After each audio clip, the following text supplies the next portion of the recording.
But listen, I'm gangster. I know I'm gangster. And I know I tell everybody all the time, test my gangster, right?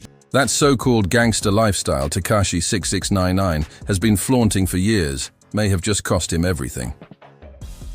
On August 17th, tragedy struck when his girlfriend, Ariela Langosta, was found murdered. And now in court, word is he's finally admitting to his role in her death. The shocking twist. This isn't even the first time dark, disturbing patterns in his history with women have surfaced. But this one has left the entire hip-hop world shaken. Let's break it down. That morning, around 8 a.m., the streets lit up with news. Ariela was discovered dead behind the wheel of her luxury SUV. The vehicle was parked on the eastbound shoulder of the Cross County Parkway in Mount Vernon, just 20 miles north of NYC. She was alone in the car, and that detail immediately became critical as detectives retraced her last movements, trying to figure out how this all went down. When the coroner's office finished their work, the rumors proved true.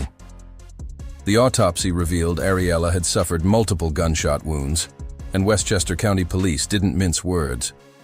This wasn't some random robbery gone wrong, and it wasn't street crossfire.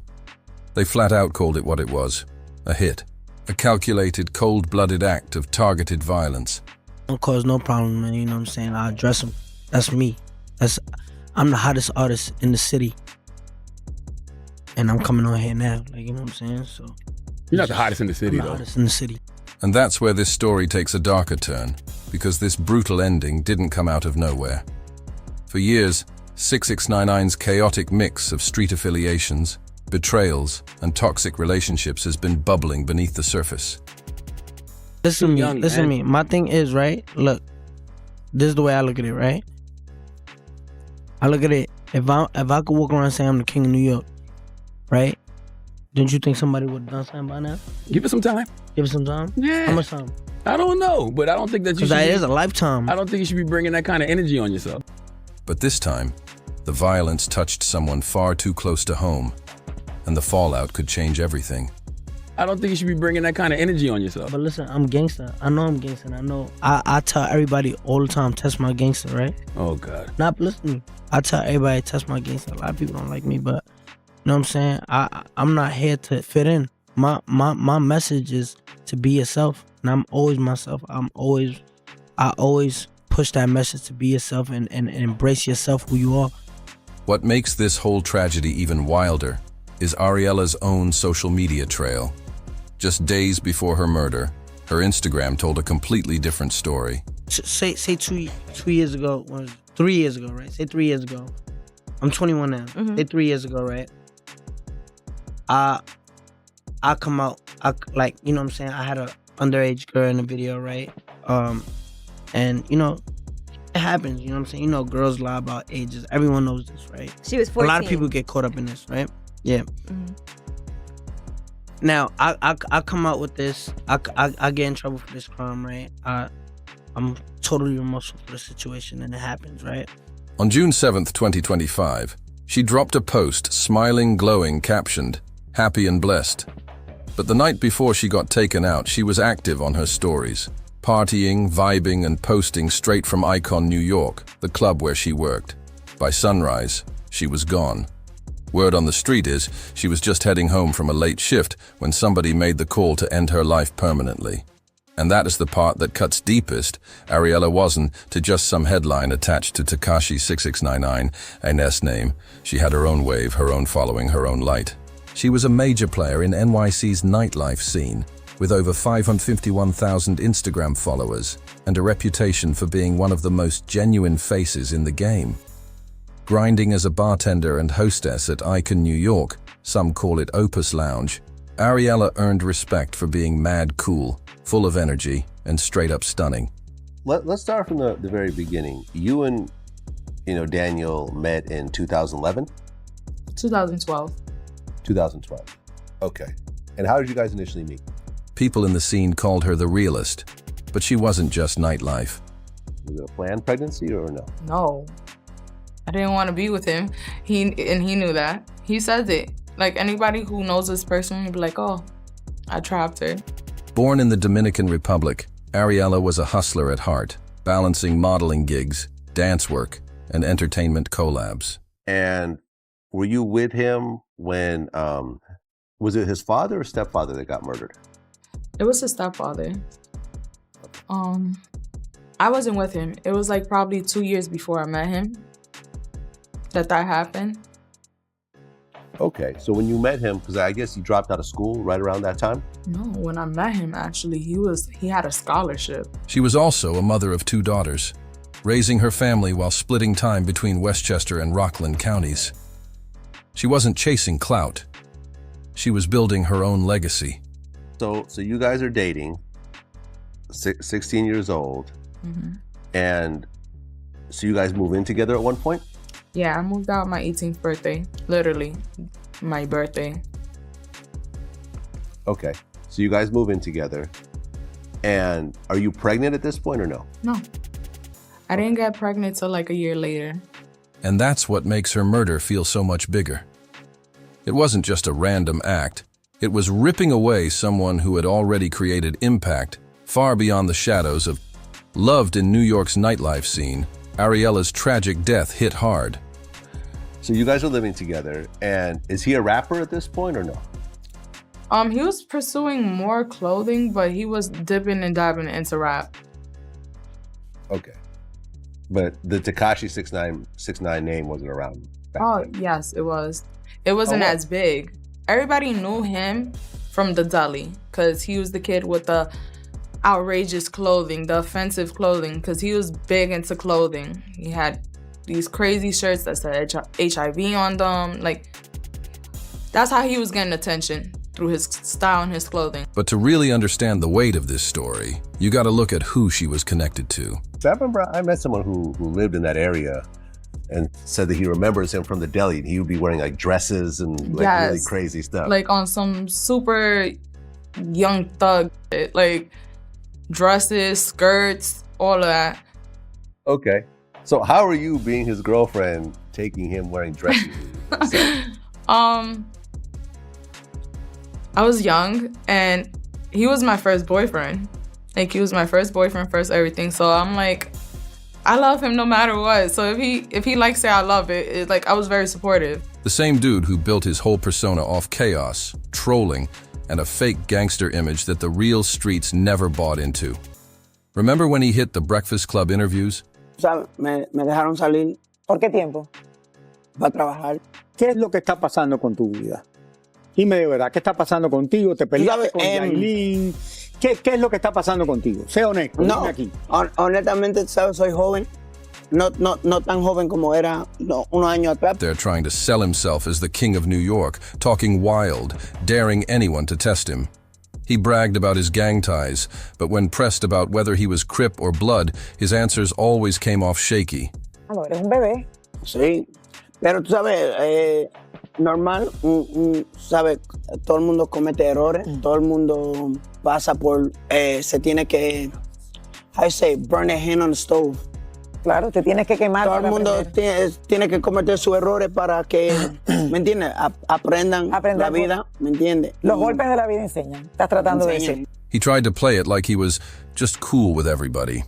But real ones knew what it was. Fake flagging. A kid trying to wear every color without ever being officially put on by anybody. That's why his connection to Ariela cut deeper than people realized. Ok, cuéntame una cosa. ¿Tú crees que tú vas a volver con ella si ella si se arreglan las cosas? No, mira, yo estoy enfocado en la música. ¿No te gusta ahora escribir en español? No. Está más tranquilito también. Está más tranquilito. Pero si me dijo que estaba soltero, que si conocía. Sí, pero soltero tranquilo. No. Pero soltero se puede también, mira, ahí se puso a editar. She wasn't just some girl in the background. She had been part of his public image, too.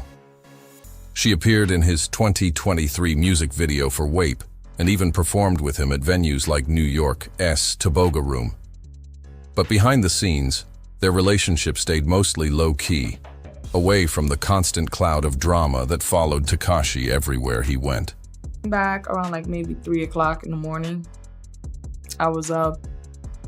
My daughter was sleeping, his mom was in the house, and he was releasing Fifi the next day. He was on the laptop with the driver in the house, and he was like, I need to leave. I'm going to Trife Drew's house so he can color correct the video for me. And so I'm like, all right, that's nothing out of the ordinary. He'll break night editing a video, you know, just so he can push it the next day. Like, so I'm like, at this point, I'm mad at him. So I'm not, he was in LA with some other girl. So I'm like, not really paying him mind. I'm like, whatever, leave, I don't care. But then the situation turned dangerous real quick. And no more than like 20 minutes later, I got a call from him. I'm like, I was about to head in the shower, and he's like, "Oh, Sarah, where's the baby?" And I found that very odd. Like, what do you mean, where's the baby? She's home. She's sleeping. You were just here. Like, you know that. So that immediately was like, what? Why are you asking about the baby? He was like, don't say nothing. Just do everything I tell you to do. So I'm like, what's going on? He was like, I want you to take the jewelry that I have downstairs on the table and wrap it the way I wrap it and put it in the bag and bring it down to me.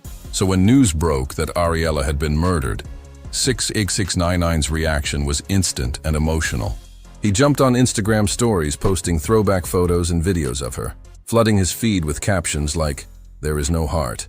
Car pulls up in front of our building that I don't recognize. Is not the driver's car. So I'm just looking, and a dude with a hoodie on comes running up the steps and is in front of me. So I'm just like looking in the car, and I back up behind the door, and I'm just looking at this dude like, who the fuck are you? For a man who built his brand on being untouchable and cold, seeing him break like that told you everything. This hit him harder than anyone expected. I grew up in Bushwick, Brooklyn. How many fights you had behind this shit? How many fights you had behind that flag? I got 100-something. My first 40 fights was Rat Pack. How many fuck the Rat before the Racketeer? None, because I wasn't in the blood. What you mean? I wasn't a blood. Like, I wasn't a blood. But when Whack 100 kept pressing him about his street credentials, 6ix9ine got defensive and tried to claim he was more real than the actual gang members, when they really was. What we have just established is you was never, ever put on and initiated properly to that neighborhood. Okay, so I was never blood. You was associated. Oh, man. Okay, so tell the feds that. His cooperation with federal prosecutors in 2019 led to convictions of gang. More beautiful. Rest in peace, Ariela Langosta, 6ix9ine wrote. He called her a tremendous woman and the Queen of New York. He wasn't holding back with the grief posts either, saying things like, NY1, T ever be the same, and I loved you. These weren't just your average industry condolences, the kind of surface-level RIP you see artists throw around on the gram. Listen, I gotta talk about it. I gotta bring it up. I'm sorry if I but I'm about to fire Harlem up. My girl's baby father, Charlie C, is a Mac ball of blood. The dude even admitted to being kidnapped by his own crew, as he explained. You never lacking, right? Never. So what happened to that lack? Let's bring up Nipsey Hussle. You think he said, yo, will never come up to me because I'm... Yo, bro, it happened to the best of them. Huh? What's the difference between you and Nipsey? Once we would have had that argument, I'd have backed my gun. You're not leaving and coming back. That's the difference. If you was lacking, he said, I'm never lacking. I said, all right, cool. He gonna bring it the gangster route. So what you gonna do when you lacking? So was Nipsey a stand to? I don't know him, so I can't say. So the best get killed, so I can't take nothing away from him because he got murdered. So the best happening. These were the words of a man who clearly lost someone who meant a lot to him. The raw emotion in those posts showed a side of Tekashi that fans rarely get to see. For once, the clown mask slipped. This wasn't trolling. This wasn't for clout. It was pain. A glimpse of real love and devastating loss that cut through the chaos and controversy he has built his whole persona on. Was King Von a stand-up tour? King Von was a get busy. All right, so why was he lacking? Why was he lacking? You know what? Why was he lacking? It doesn't matter. You missing, I don't understand the point. So what is King Von right now? He's dead. But what's the point though? All right then, so King Von is a solid nigga and he got killed, right? Then poked out and put 5 in him, right? And he dead, right? So King Von died lacking. You hurt my feelings. No. Hear what I'm saying. May he rest in King peace, man. Von died lacking. But the deeper you look, the more it raises questions. Because if you've been watching how this cat moves for years, you can't ignore the patterns. When my son said, be like, yo, bro, I'm jacking my son.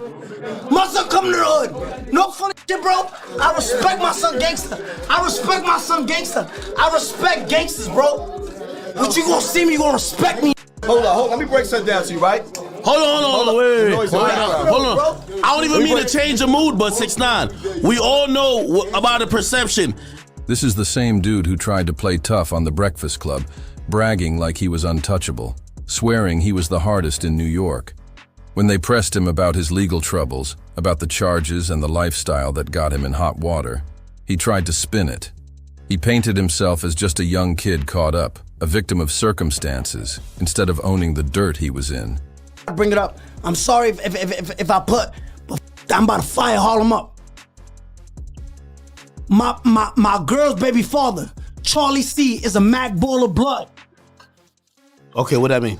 He's a Mac ball of blood that Jack kill all rats. The Mac ball of Jack kill all rats. What that mean? Let me talk about it. I had a baby shower. Okay. I had a baby shower last August, I believe. I oppose at the baby shower. And that's where the contradiction cuts sharp.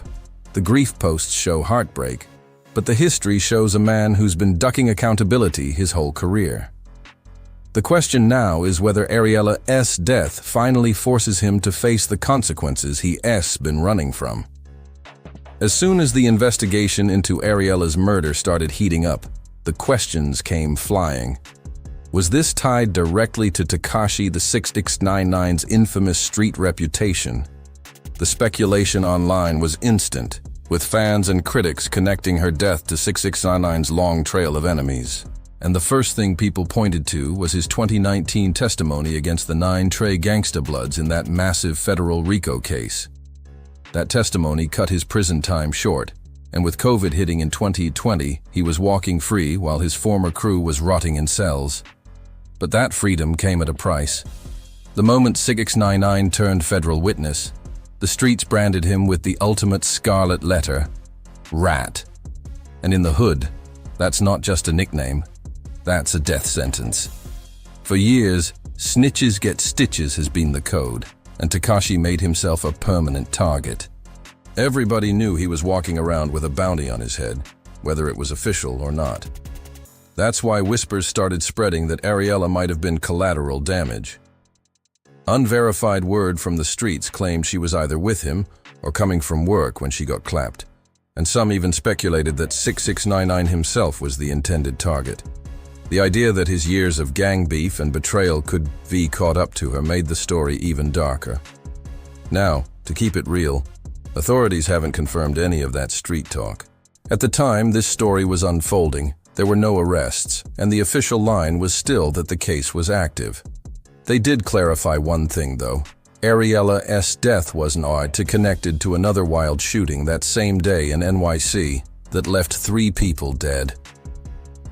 This was something separate, something targeted, and the shockwaves went way beyond Ariela's immediate circle. It reignited every conversation about Tekashi's choices, his enemies, and whether his so-called gangster life finally brought the pain home. After Ariela's death, social media erupted in grief. Timelines flooded with tributes, and Icon New York, the lounge where she worked and built her name, even shut down temporarily to honor her. They posted, "New York City nightlife has lost an angel." Outside the club, candles, flowers, and photos turned into a growing memorial. People from all over pulled up to pay respect, describing her as a kind, radiant Dominican mother who didn't deserve the fate that found her. But while the city mourned, detectives digging deeper into her murder began uncovering threads that shifted the focus back onto Tekashi 6ix9ine. And what they started piecing together painted a far uglier picture than most fans were ready to face. This wasn't just about one tragic night.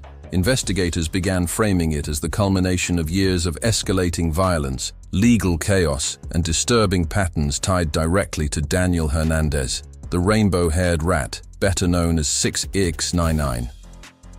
Because here's the truth. 6ix9ine's history with women has been messy for years. Allegations of abuse, manipulation, and violence have followed him like a shadow. And while Ariela's death looked like an isolated tragedy on the surface, the deeper investigators went, the more it echoed familiar red flags. The most prominent testimony came from Sarah Molina, 6ix9ine's baby mama and the mother of his daughter. Between 2011 and 2018, Sarah has spoken out about horrific abuse, describing years of physical violence, intimidation, and fear. Her claims weren't whispers. They became one of the central talking points in the broader narrative of who Tekashi really was behind the flashing lights and troll persona. Sarah Molina's testimony painted a chilling picture of escalating violence that was both systematic and brutal as hell. She alleged a 7-year pattern of abuse at the hands of Tekashi 6ix9ine, beatings that went far beyond arguments, turning into straight-up survival situations. According to Sarah, this wasn't random, it was routine. She detailed specific incidents that left her scarred both physically and mentally. In April 2018, she says 6ix9ine beat her inside a car in front of their daughter. Just a few months later, in August, he allegedly dragged her by her hair, slapped her around, and left her with a black eye. Then came Dubai in October 2018, where Sarah described a 2-hour beating session that was pure horror. She said he punched her so hard in the ear she thought she'd gone deaf. He choked her, pressed a pillow over her face, and left her body covered in bruises from her arms to her back. But what made her story even more twisted was the mental manipulation that went hand in hand with the physical violence. Sarah revealed how Tekashi deliberately got her pregnant as a form of control, using children as a weapon to keep her tied down. And she said the abuse escalated as his rap career started blowing up. Like the more fame he got, the more brutal he became behind closed doors. She also explained how young and vulnerable she was when the relationship began, making it clear that he groomed her before his name ever hit the charts.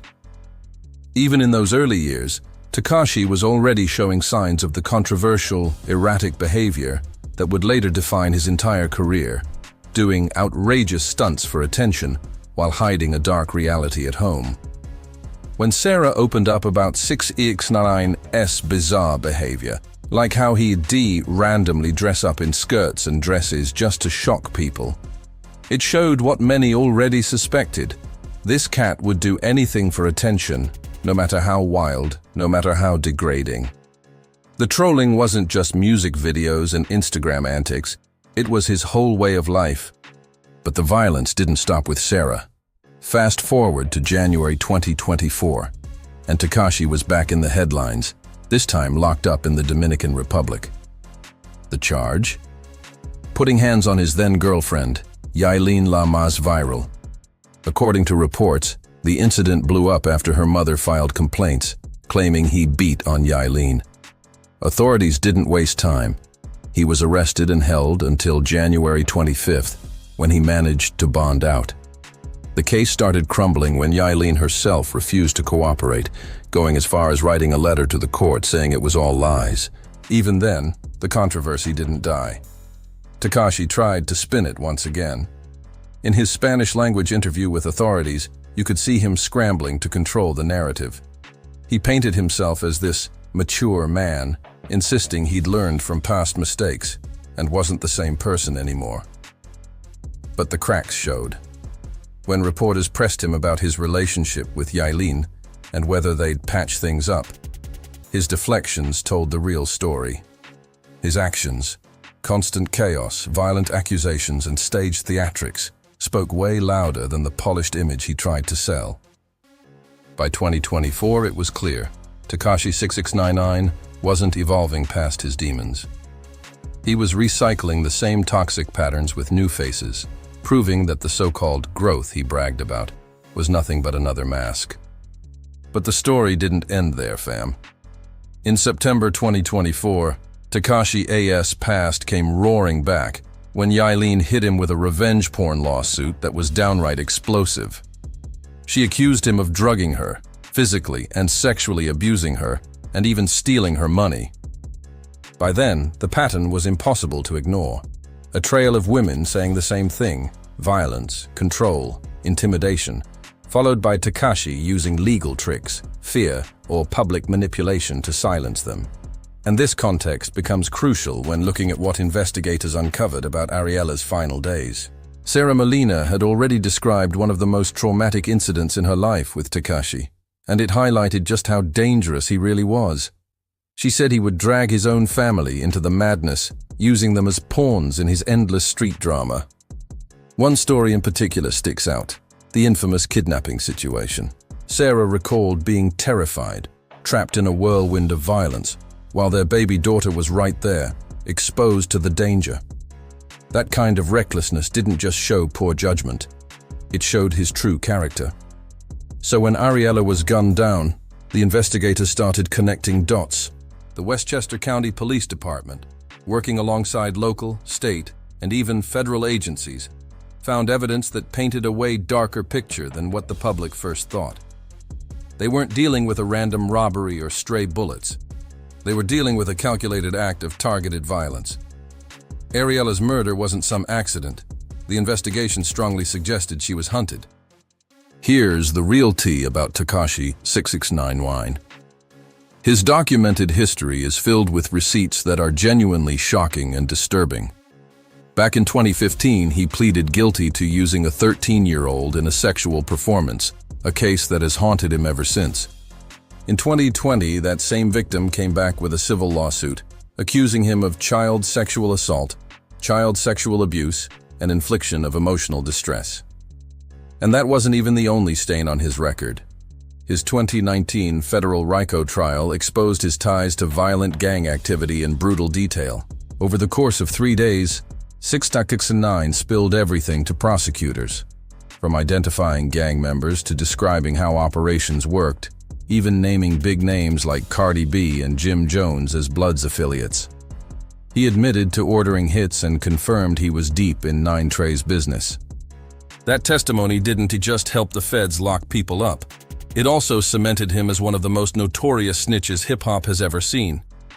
But when it came time to defend his street credibility in interviews, especially when Wack 100 pressed him, Tekashi's cracks showed. Wack challenged him about not being properly put on, and Tekashi got defensive fast. He tried to claim he was more real than the actual gang members.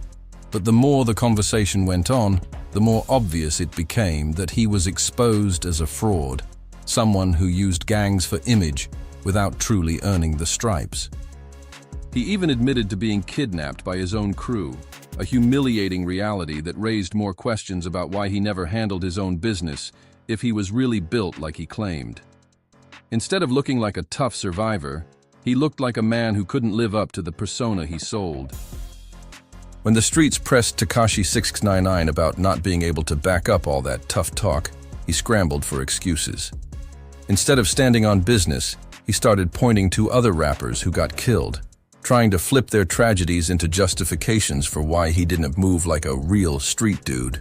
He basically tried to normalize getting caught slipping, saying it happens to everybody in the game. But that excuse didn't land. Instead of making him look smart, it exposed him even more. People immediately called out the contradictions, pointing out how he was openly admitting he wasn't built for the streets, while still trying to wear the gangster mask. And when that truth hit too close, Tekashi got heated and defensive, lashing out instead of owning up.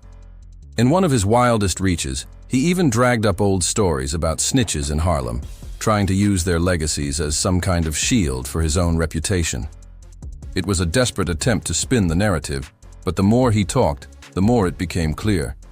6ix9ine wasn't just a fraud in the eyes of the streets. He was willing to stand on other people's graves to justify his own betrayal. The louder he shouted, the more his credibility crumbled. And every contradiction just fueled the whispers that his so-called gangster lifestyle was nothing more than smoke and mirrors, a mask that was finally starting to slip. So what's the real deal with Ariela Langosta's murder? As of August 24, 2025, the investigation is still active, with local, state, and even federal agencies involved. But here's the chilling part. No suspects have been publicly identified, and no arrests have been made. What we do know is that Westchester County Police officially ruled her death as targeted violence. This wasn't a robbery, this wasn't random. Ariela was marked. The unanswered question is whether Tekashi 6ix9ine is connected beyond just their personal relationship. Authorities have not confirmed any direct tie between him and the crime. But his long history of violence, abuse allegations, gang beefs, and public enemies make the speculation impossible to ignore. And that's exactly why this case has captured so much attention. It feels less like an isolated tragedy and more like the deadly climax of a pattern that's been unfolding for years. For now, Ariela's family and her 2 daughters are left mourning, while the hip-hop world watches closely to see if justice will ever be served. Whether this case exposes Tekashi's darkest secrets or simply leaves another question mark in his chaotic legacy, one thing is certain. Ariela's death has left a scar that New York nightlife and her loved ones will never forget. Thank you for watching. If you enjoyed this breakdown, don't forget to like, comment, and subscribe. And click on one of the boxes playing on your screen right now for more deep dives into the biggest scandals shaking hip-hop today.